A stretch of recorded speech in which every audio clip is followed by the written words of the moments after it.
Hello everyone, আসসালামু আলাইকুম। কেমন আছেন সবাই? আশা করছি সবাই ভালো আছেন। সবার সুস্থতা কামনা করে আমি আমার আজকের নতুন ভিডিও শুরু করছি। হুমায়ুন আহমেদের একটি উপন্যাস রোদন ভরা এ বসন্ত। এই উপন্যাসে বারবারই একটি খাবারের কথা এসেছে, যা হচ্ছে এই সিঙ্গারা। এই সিঙ্গারা দেখলেই আমার ওই গল্পের কথা মনে পড়ে যায়।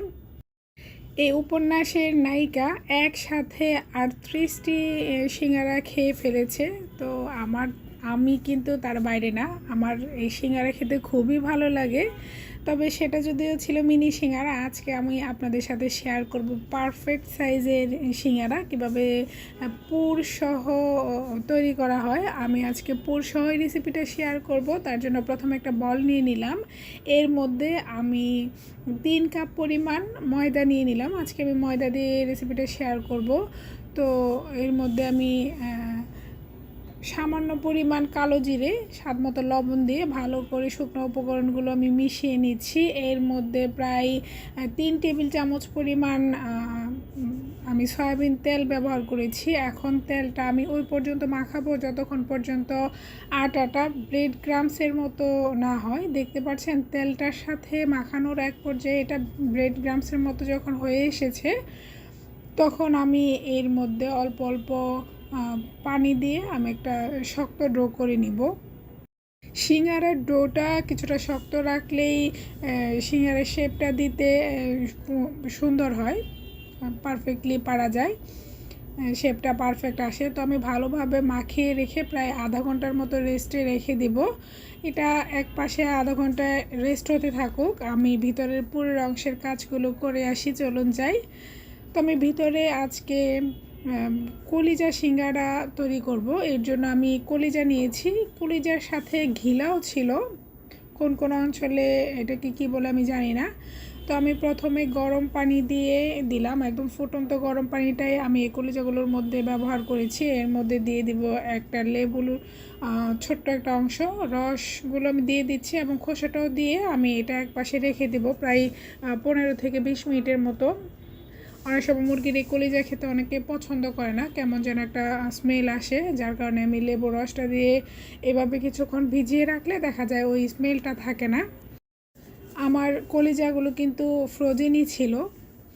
তো এখন আমি আলুগুলোকেও কিউব করে ছোট করে কেটে নিব। সিঙ্গারার পুরে যে সাইজের আলুগুলো দেওয়া হয় আমি ঠিক একইভাবে কেটে নিলাম।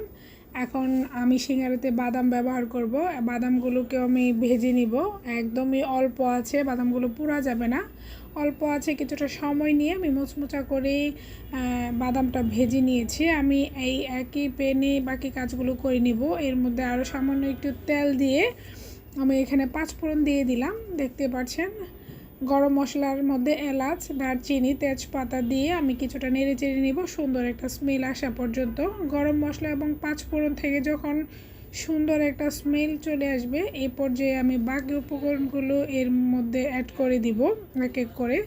আমি সামান্য পরিমাণ পেঁয়াজ কুচি দিয়েছি। আমি পরবর্তীতে যেহেতু পেঁয়াজ ব্যবহার করব, যার কারণে এখানে আমি বেশি পরিমাণ পেঁয়াজ ব্যবহার করিনি। একটা পেঁয়াজ আমি কুচি করে এখানে ব্যবহার করে নিয়েছি।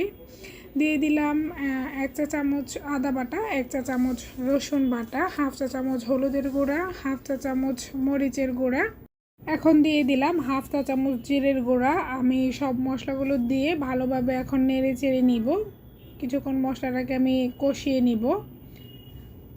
দেখতেই পাচ্ছেন আমি তেলের মধ্যে নাড়াচাড়া করে আমি কিছুক্ষণ নেড়ে চেড়ে সামান্য পানি দিয়ে আমি আবারও কিছুক্ষণ নেড়ে চেড়ে নিব মশলাগুলোকে। আমি এর মধ্যে লবণ অ্যাড করি নাই, দিয়ে দিলাম স্বাদ মতো লবণ। পরবর্তীতে আবার চেক করে আমি লবণটা ব্যবহার করব। এ পর্যায়ে আমি অল্প পরিমাণে লবণ ব্যবহার করেছি। এখন কেটে রাখা আলুগুলো দিয়ে ভালোভাবে নেড়ে চেড়ে একটা ঢাকনা দিয়ে সিদ্ধ হওয়া পর্যন্ত আমি অপেক্ষা করব। দেখতেই পাচ্ছেন আমি ভালোভাবে নেড়ে চেড়ে নিচ্ছি। আমি কিছুক্ষণ পর আবারও মাঝখানে ঢাকনা উঠিয়ে নেড়ে চেড়ে দিয়েছিলাম। এখন আবারও ঢাকনা উঠিয়ে আলুটা যখন 50% সিদ্ধ হয়ে এসেছে, এর মধ্যে আমি যে পানিতে ভিজিয়ে রেখেছিলাম কলিজাগুলো, সেগুলো আমি ছোট ছোট কিউব করে কেটে নিয়ে এখন দিয়ে ভালোভাবে আলুর সাথে মিশিয়ে নেড়ে চেড়ে নিচ্ছি। দেখতেই পাচ্ছেন যেহেতু আমি এটা আলাদাভাবে সিদ্ধ করিনি, যার কারণে আমি এখনও আবার ঢাকনা দিয়ে 5 থেকে 7 মিনিটের মতো এটাকে রান্না করে নিব, যেহেতু কলিজা সিদ্ধ হতে খুব একটা সময় নেয় না।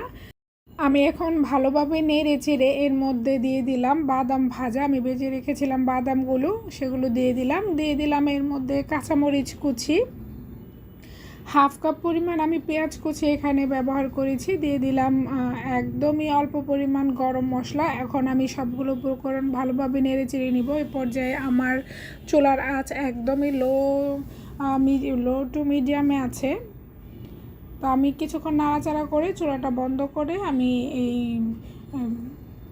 সিঙ্গারার পুরটাকে ঠান্ডা হতে দিব, তারপর আমি সিঙ্গারার তৈরি কাজে লেগে পড়ব। দেখতে পাচ্ছেন পেঁয়াজটা একদমই ভেজে ফেলা যাবে না, পেঁয়াজটা জাস্ট সিদ্ধ হবে, কিন্তু কাঁচা ভাবটা থেকেই যাবে। জাস্ট সফট হলেই আমি এটাকে উঠিয়ে নিব।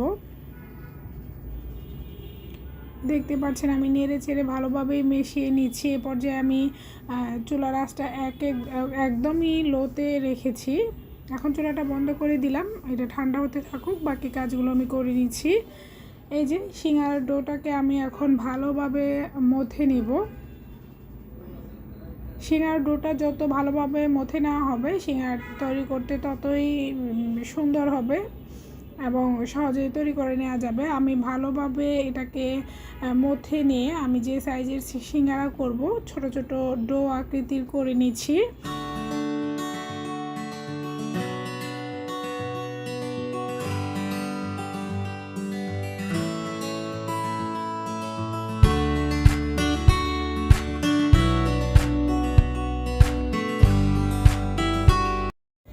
আমি সবগুলো ডো সমানভাবে করে নিয়ে একটা ডো নিয়ে লম্বা শেপে আমি একটা রুটি করে নিয়েছি। সিঙ্গারের জন্য রুটিটা কিছুটা লম্বাটে করতে হয়। তো দেখে নিন আমি কিভাবে সিঙ্গারার ভাঁজটুকু দিয়ে থাকি। সব কাজে যে পারফেক্ট পারতে হবে বিষয়টা এমন না, ঘরে তৈরি করে খেলাম এটাই তো অনেক কিছু। তো আমি আপনাদেরকে চেষ্টা করব পারফেক্টলি সিঙ্গারার ভাঁজ কীভাবে দিতে হয় সেটা শেয়ার করার জন্য। এটা সম্পূর্ণই দেখে বুঝে নিতে হবে, আসলে বলে বোঝানোর কিছুই নেই। আমি মাঝখানে 2টা পাট কেটে নিয়ে পানি দিয়ে আমি এখানে জোড়ার কাজটার জন্য ব্যবহার করেছি পানি। পুরটা একদম সম্পূর্ণ ভরে দেওয়া যাবে না, কিছুটা খালি রাখতে হবে, যখন যেন 4টা পাশ একসাথে টেনে এনে সিল করা যায়। তো আমি চারপাশে আবারও পানি লাগিয়ে একটা পাশ টেনে এনে অপর পাশটাতে লাগিয়ে দিলাম। এখন পিছনের পাশটাতে আমি কিছুটা পানি দিয়ে একটা পাশে ভাঁজ দিয়ে দিব। সিঙ্গারার ভাঁজটা আসলে চাইলে যেভাবে খুশি সেভাবেই দিতে পারেন, পারফেক্ট যে সিঙ্গারা ভাঁজ দিয়ে সিঙ্গারা খেতে হবে বিষয়টা তো এমন না। তো আমি বাকি সিঙ্গারা কয়েকটা আপনাদের সাথে শেয়ার করছি, দেখতে থাকুন।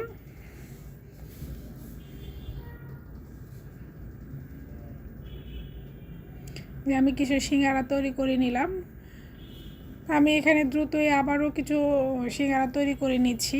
আমি তো বলেই নিচ্ছি আমি পানিটা আঠার কাজে ব্যবহার করার জন্য নিয়ে নিলাম। পুরটা কিন্তু আমি একদম ভরে নিইনি, কিছুটা খালি রেখে পুরটা নিয়েছি, তাহলে 4টা পাশ সিল করতে সুবিধা হয়। এটা একদমই ইজি কাজ, 2-1বার ট্রাই করলে যে কেউ সিঙ্গারার এই ভাঁজটা দিতে পারবে আমার মনে হয়। আমি যেহেতু পারি, আমি অনেক কাজই প্রথমবার ট্রাই করে পারি না, তো আমার কখনোই সিঙ্গারার ভাঁজটা কঠিন মনে হয়নি। তো ভাবলাম আমি যেহেতু পারি এই কাজটা সবাই ইজিলি করে নিতে পারবে। তো আমি সবগুলো সিঙ্গারা একইভাবে তৈরি করে আমি কিন্তু এভাবে সবগুলোই আজকে ভেজে নেব না, আমি এর মধ্যে ফ্রোজেন করে রেখে দেব। আমি যখন কোনো ঝামেলার কাজ করি তখন একসাথে করে নিই, পরবর্তীতে দেখা যায় ফ্রোজেন করে রাখলে যে কোনো সময় বের করে ভেজে খাওয়া যায় ইজিলি। আমি এই কাজটা প্রায়ই করে থাকি।